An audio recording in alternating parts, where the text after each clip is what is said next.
Cuando Dios llamó a Gedeón, estaba cumpliendo una labor importante en los negocios de su padre, porque Dios nunca llama a los desocupados, Dios llama a los que están cumpliendo diligentemente sus deberes y están aprovechando el tiempo responsablemente. Cuando Dios lo llamó, lo calificó como un líder esforzado y valiente, según dice el verso 12. Es decir, este hombre manifestaba las características que Josué no tenía cuando Dios lo llamó y que las tuvo que desarrollar para convertirse en un líder ideal. Dice White que Gedeón se consideraba como el menor de la casa de su padre, pero Dios vio en este hombre una persona valiente y sincera. Una persona que no confiaba en sí misma y estaba dispuesta a seguir la dirección del Señor. Es decir, Gedeón era un hombre humilde que se sentía incapaz, no tanto porque no tenía valentía de hacer cosas grandes, sino porque él consideraba que habían otros más calificados que él. Y esas son las características de un líder ideal que lo capacita ante Dios para hacerle frente a las situaciones como las que vemos acá en el capítulo de hoy. Cuando Gedeón convocó a los ejércitos en Israel, la tribu de Efraín, que era la más representativa y la más grande de todas, no consideró formar parte del proyecto de Gedeón. Pero ahora, cuando Dios le había dado un rotundo éxito, los dirigentes de dicha tribu, provocados por el celo, reconvinieron a Gedeón y le reclamaron fuertemente así: ¿qué es esto que nos has hecho al no llamarnos cuando fuiste a pelear contra Madián? Y dice el verso 1, y lo criticaron duramente. Dotado de sabiduría del cielo, Gedeón pudo hacerle frente con sabia humildad a esta provocación. Dio una respuesta modesta en la que destacó lo poco que él hizo en comparación con lo mucho que hicieron ellos. ¿Qué he hecho ahora yo en comparación con ustedes?, les dice Gedeón. Dios ha entregado en vuestras manos a los jefes de Madián, Oreb y Zeeb. ¿Y qué puedo hacer yo en comparación con ustedes? El verdadero líder demuestra su grandeza cuando, como Jesús, se humilla para que otros sean engrandecidos. El verso termina diciendo: así se aplacó la ira de ellos contra él cuando dijo estas palabras. Qué inteligente Gedeón, qué sabio. Y Proverbios habla de esa manera, que la blanda respuesta aplaca la ira. Pero aunque Gedeón no se dejó provocar por los máximos dirigentes de las tribus más importantes en Israel, de manera gradual tristemente se fue debilitando hasta que cayó bajo la provocación del enemigo.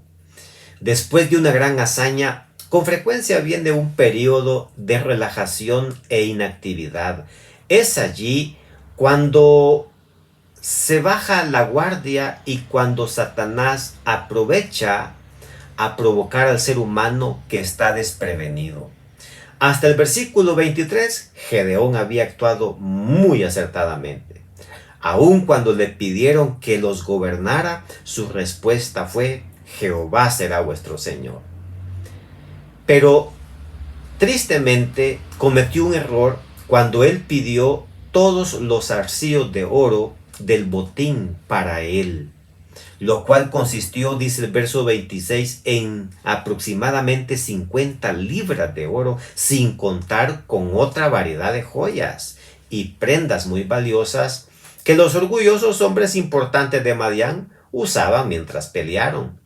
Considerando que porque Dios le había pedido ofrecer un holocausto anteriormente allá en una peña en el capítulo 6 y que había conversado con Dios cara a cara, pensaba que tenía autorización ahora para crear un sistema de culto semejante al que se practicaba en el santuario. Así que de los zarcillos de oro obtenidos del botín, dice el verso 27, que confeccionó un efod que mandó guardar en su ciudad de Ofra, y todo Israel se prostituyó tras ese efod en aquel lugar, dice el verso, el cual se volvió tropezadero para Gedeón y también para su casa. Amigos y hermanos, con frecuencia el éxito obtenido llega a anular la vida de muchos, que los hace creer que son más importantes que los demás. Este oficio sacerdotal que se estaba atribuyendo Gedeón era exclusivamente un llamado para la familia de Coat, descendientes de Aarón. Mucho podría haber hecho Gedeón en favor de la nación, sin embargo, no podía atribuirse una función que Dios no se la había asignado. Y acá notamos que la Biblia no omite el error del ser humano, no esconde nada de los actos de sus hijos, aun cuando esto puede nublar lo que ellos hayan hecho en el pasado.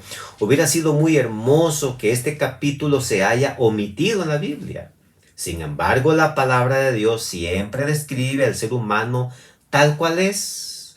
Y lo hace así el Señor para que nadie pueda ser ensalzado excepto Cristo Jesús. Y también para darnos esperanza que así como esos grandes líderes bíblicos que Dios usó, también se equivocaron, erraron porque eran polvo y sujetos a muchas equivocaciones, pues entonces significa que nosotros también tenemos esperanza hoy, que no somos perfectos y que sin embargo Dios sabe que sincera y honestamente intentamos hacerlo mejor. Amigo y amiga, si tú estás luchando y te estás esforzando por hacer las cosas bien y aún así te critican o de pronto te equivocaste, levanta la cabeza, pide a Dios otra oportunidad y sigue trabajando para Él, para tu familia y para tu comunidad.